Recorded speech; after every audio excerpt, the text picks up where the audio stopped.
உங்களுக்கு நிம்மதி உண்டாகுவதாக, தேவனுடைய இரக்கங்கள் அதிகமாவதாக. தேவன் என்ன சொல்கிறாங்கன்னா, யோபு 5:9, ஆராய்ந்து முடியாத பெரிய காரியங்களையும் எண்ணி முடியாத அதிசயங்களையும் அவர் செய்கிறார். நம்ம மூளைக்கு எட்டாததெல்லாம் நம்ம தேவன் செய்வாருங்க. ஆராய்ச்சி பண்ணி பார்த்தீங்கன்னா எப்படி இது நடந்துச்சுன்னு புரியாத அளவுக்கு தேவன் பெரிய காரியங்களை செய்ய போகிறாராம். நிறைய அதிசயங்களை செய்ய போகிறார். எண்ணியே பார்க்க அந்த அளவுக்கு, எண்ணி பார்க்க முடியாத அளவுக்கு அவ்வளவு அதிசயங்கள் அவரால் செய்ய முடியும். நீங்கள் என்ன முடியாது, அதை கவுண்ட் பண்ண முடியாது. 1 2 3 4 5ன்னு உட்காந்து கவுண்ட் பண்ணி வைக்க முடியாது, எண்ணி பார்க்க முடியாது. தேவன் அதிசயங்கள் செய்ய ஆரம்பித்தாருன்னா ஒருத்தருடைய வாழ்க்கையில் நிறுத்தவே மாட்டார், செய்துகிட்டே இருப்பார். ஏன் அப்படி செய்யணும்? எக்கச்சக்க அதிசயங்கள் ஏன் செய்ய வர்றதுக்காக வராருன்னா, உங்கள் வாழ்க்கையை நல்லபடியாக அமைச்சு தரணும்காக எக்கச்சக்க அதிசயங்களை செய்து தராரு, எக்கச்சக்க அற்புதங்களை செய்து தராரு.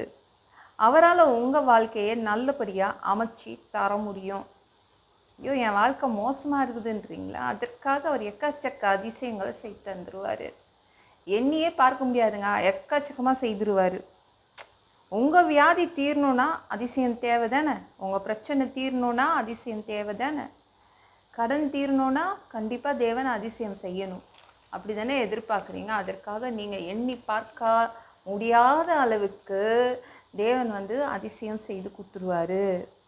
உங்கள் வாழ்க்கையில் நிறைய அதிசயங்களை தேவனால் செய்து கொடுக்க முடியும். பெரிய காரியங்களை அவரால் செய்ய முடியும். அதை நீங்கள் எதிர்பாருங்க, தேவன்கிட்டேருந்து நீங்கள் எதிர்பாருங்க. சரிங்களா? என் பிள்ளைங்க தலையெடுத்துட்டாங்க, அவங்க செய்திருவாங்க அப்படின்னு எதிர்பார்த்து நின்றுட்டு இருந்தீங்கள, ஏமாந்துட்டீங்கள. என்னுடைய கணவர் செய்வார், என்னை நல்லா வச்சுப்பார் அப்படின்னு ஏமாந்து போயிட்டீங்கள. எங்கள் அம்மா அப்பாலாம் என்னை நல்லா வச்சுப்பாங்கன்னு நீங்கள் எதிர்பார்த்தீங்க, அதுவும் உங்களுக்கு கிடைக்கல. என்னுடைய சகோதர சகோதரிகள் என்னை நல்லா வச்சுப்பாங்க அப்படின்னு எதிர்பார்த்தீங்களா, அதுவும் இல்லை. ஆனால் தேவன் உங்களை அம்போன்னு விட்டுட்டு போக மாட்டார். அவர் வரார் உங்கள் வாழ்க்கையை, உங்களை நல்லா வச்சுக்கிறதுக்காக.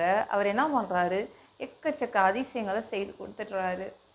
அப்போது உங்கள் வாழ்க்கை நல்லபடியாக அமைஞ்சிடும். சரிங்களா? உங்களுக்காக, உங்கள் வாழ்க்கைக்காக பெரிய காரியங்களை செய்வார், அதிசயங்களை செய்வார்.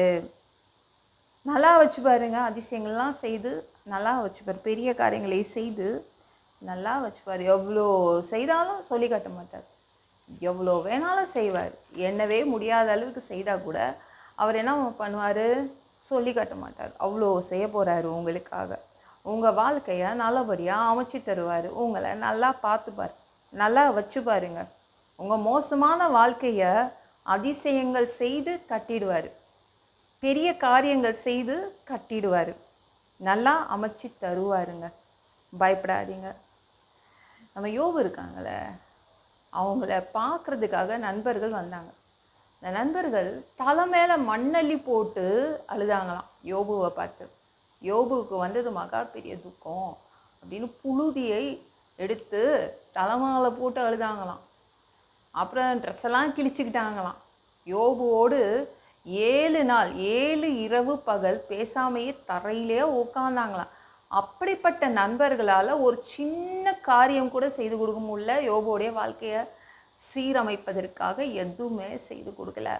ஆனால் நம்ம தேவன் இருக்கார்ல, பெரிய காரியங்களை செய்தார். யோபு வாழ்க்கையை திரும்பவும் கட்டுவதற்காக பெரிய அதிசயங்களை, பெரிய காரியங்களை செய்தார். அதான் தேவன் வரணும். அதற்காக தான் இன்றைக்கி தேவன் வராரு. சரிங்களா?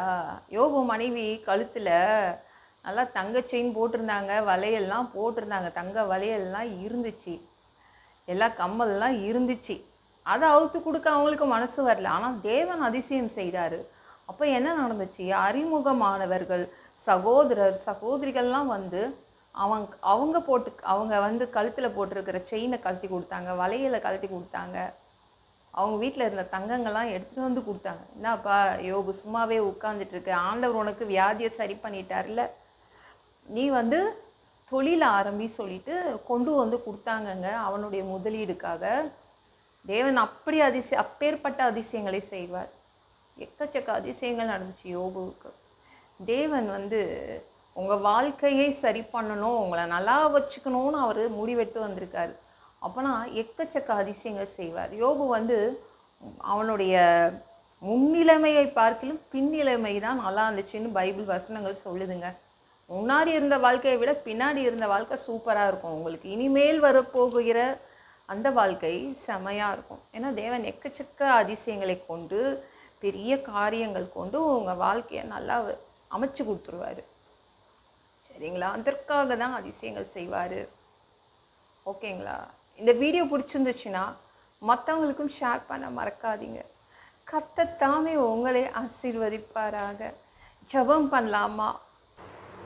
அன்பு பிதாவே, உங்கள் பிள்ளைங்க உங்கள் பாதத்தில் வந்திருக்காங்கப்பா. சாமி இரக்கம் செய்யுங்க, இறங்குங்க அப்பா.